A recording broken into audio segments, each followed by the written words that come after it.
오늘 우리가 잘 알고 있는 나만 장군의 치유의 사건을 우리가 말씀으로 읽었습니다. 오늘의 그 핵심적인 내용은 나만 장군이 이렇게 엘리사에게 가서 치유받았다라는 것이 오늘 말씀의 결론입니다. 그런데 나만 장군이 엘리사에게 가서 치료받는 과정에 대하여 오늘 성경이 자세하게 설명하고 있습니다. 첫 번째 설명이 뭐냐면 나만 장군의 이력서가 1절에 나옵니다.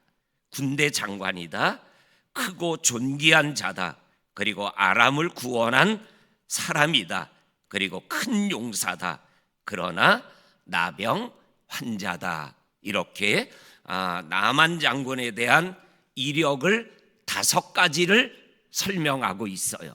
근데 이 5가지 중에서 이 나만이 엘리사에게 가서 치료를 받게 한 게 뭐예요? 장군이다, 큰 용사다, 나라를 구했다, 그리고 임금에게 존귀한 자다. 이러한 것 때문에 엘리사에게 가서 자기가 치료받은 것이 아니라 나병이라는 약함 때문에 엘리사에게 갔다라는 거예요. 그러니까는 이 약함이라는 것이 믿는 우리들에게는 하나님에게로 나가게 하는 그러한 영적인 지름길이 되더라라는 거예요. 그러니까는 약한 것 때문에, 모자란 것 때문에 인간적으로는 원망할 수 있지만, 그러나 그것 때문에 하나님 앞에 나가게 되는 은혜가 임한다라는 것을 기억하면서 약함이 있다, 모자람이 있다, 내가 할 수 없는 것이 있다, 그러면은 하나님을 찾으라는 거구나, 하나님께 나가라는 거구나, 이렇게 받아들이면 그분은 하나님의 특별한 은혜가 임하게 되는 거죠. 내가 얼마나 잘났냐 못났냐가 하나님 앞에 중요한 게 아니라 나에게 모자라고 부족하고 연약한 게 뭐냐, 그게 나로 하여금 하나님의 사람으로 점점 더 서가게 하는 영적인 재료가 된다라는 거, 이거를 꼭 기억할 수 있어야 됩니다. 그 다음에 두 번째로는 나아만이 엘리사에게 가서 치료받고 하나님의 사람이 되어지는 두 번째 이유는 2절에 나옵니다. 전에 아람 사람이 떼를 지어 나가서 이스라엘 땅에서 전쟁하여 이겨서 어린 소녀 하나를 잡아왔는데 그가 나아만의 아내의 종이 되어서 수종을 들었다. 그런데 3절에 여주인에게 이르되 우리 주인이 사마리아에 계신 선지자 앞에 계셨다면 좋았겠나이다. 왜냐하면 선지자님이 우리 주인의 나병을 고칠 것입니다. 이렇게 얘기를 했다라는 거예요. 그런데 4절에 나아만이 아내한테 그 말을 듣고 왕에게 그 말을 했어요. 전쟁에서 포로로 잡아온 어린 소녀 하나, 그리고 자기 집안의 아내의 시종으로 생활해 나가는 진짜 귀담아 들을 수 있는 사람이 아닌 아이. 그런데 아내한테 말했던 그 말을 아내가 자기한테 말한 것을 듣고 왕에게까지 가서 얘기를 하고 있다라는 거예요. 어떤 입장에서 보면 우리가 우리 속담에 나오는 말대로 지푸라기도 잡는 심정으로 이렇게 말을 들을 수 있었겠죠. 그런데 어린 소녀, 포로로 잡혀온, 그리고 종의 입에서 나오는 그 말을 귀로 듣고 마음으로 듣고 그것을 왕에게 얘기하고 엘리사에게까지 가게 되어지는 그러한 통로가 되었다라는 거예요. 우리 성도님들, 우리가 살다 보면은 정말 나보다도 훨씬 못한 사람들이 하는 말이 귀에 들려올 때가 있어야 돼요. 저게 얘기하는 게 뭐야. 이렇게 지나가게 되면 하나님께 나가서 은혜를 받아야 되는 소중한 것을 놓쳐버리는 기회가 되는 거예요. 그런데 이 아내와 나아만은 포로로 끌려온 종, 아무런 관심도 갖지 않는 그 종이 하는 말을 받아들이고 엘리사에게 가서 치료받고 뭐예요? 하나님의 사람으로 변화되어지는 모습을 보게 되어집니다. 우리 성도님들, 이 말씀을 조금 더 표현하게 되면 9절에 보면 엘리사에게 나가는 나만의 모습이 말들과 병거들을 거느리고 엘리사 집에 갔다. 이게 나만의 교만한 모습이에요. 치료받는 사람이 왜 군사는 이끌고 갑니까?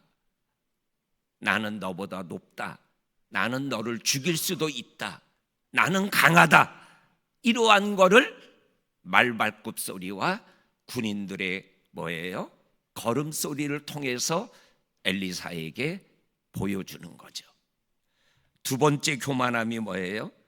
내 생각에는 그렇게 11절에 얘기를 합니다.